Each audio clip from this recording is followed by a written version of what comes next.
Mwiriwe neza kaze mu makuru atekanye ku ikirere kizoba kimeze kuri uyu wa gatanu igenekerezo rya 2025 mu kakaro umwaka wa 2025 mu gitondo hitezwe ikirere kirimo ibicu vyinshi mu bice vya Kayanza, Ngozi, Kirundo, Bujumbura, Rumonge, Karusi hamwe na Rutana. Mu zindi ntara hakaba hitezweyo ikirere kirimo izuba n'ibicu bike ahazoba hakanye kurusha handi ni mu bice vya Kayanza, Muramvya hamwe na Bururi aho ipimo bizoba biri kuri Celsius 14.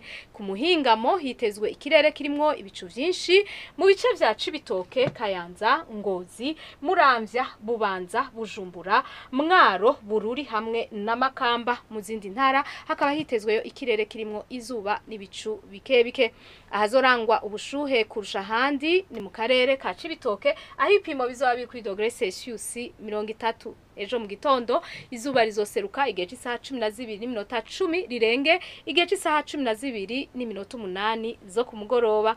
Amakuru atekanye ikirere agarukiye ngaha mwateguriwe n'ikigo Ijebu nayo Nadia Ndayizenje nayabashikirije mwakoze kuyakurikira.